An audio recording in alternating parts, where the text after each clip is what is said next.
Home Affairs Minister K Shanmugam says prison conditions in Singapore are acceptable. He says it fits in with the country's philosophy with how these ought to be managed. Mr. Shanmugam says this approach means the essential needs of inmates are met and there have been low suicide and assault rates. His ministerial statement on the topic comes after a CNA documentary on prisons generated interest. Brandon Tanoto with more. Inside Maximum Security, the documentary aired earlier this year, which caught people's interest on prison operations and conditions. People needed to understand how our prisons operate, what the conditions were. So let's be open about it. Let the cameras go in. Let them speak with the prisoners, inmates themselves. Let them speak with the prisons officers so that they understand our approach. And this statement, this debate, as it were, is part of that process. I think for us as a society, we want to set out our approach. This is how we do it, and this is why we do it. These are the reasons why we are doing what we're doing. And then if anyone has a different view, we can hear them in Parliament. It also raised questions like sleeping conditions and overcrowding, a notion Mr. Shanmugam rejects. He explains that the prisons are operating at about 70% of intended capacity.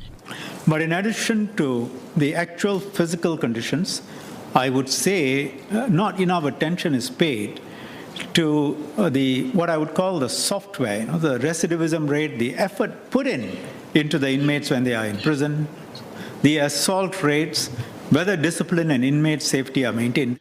Mr. Shanmugam says the assault rate is low at around 47 per 10,000 inmates since 2019. In contrast, the figure is between 100 and more than 500 in places like Hong Kong and Australia. The tight approach in prison management have led to lower assault rates compared to other jurisdictions where gangs informally run the place. In Singapore, the position is quite different.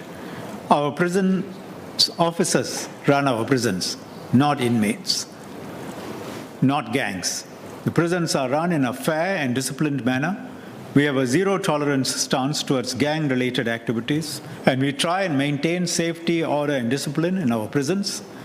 We want our inmates to be focused on rehab and turning their lives around without having to live in constant fear for their personal safety. Inmates also have avenues to provide feedback or raise concerns on their management and rehabilitation. On rehabilitation, Singapore's approach involves addressing inmates' rehabilitative needs in prison, as well as facilitating their reintegration upon release. The Law and Home Affairs Minister says releasing information on the racial breakdown of prison inmates is not in the public interest. K Shanmugam says doing so might deepen racial stereotypes. He was responding to a question on why these figures are not publicly disclosed. Mr. Shanmugam said that the government does put out some race-based statistics, but implications on the community and society must be considered.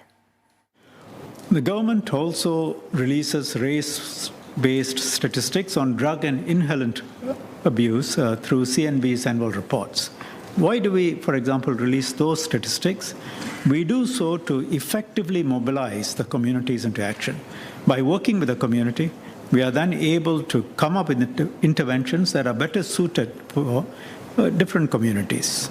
And whether this could lead to stereotyping, the answer is yes, but this is where judgment comes in. Our assessment is that in these cases, the upside of spurring the communities to take action outweighs the negative of potentially deepening the stereotypes.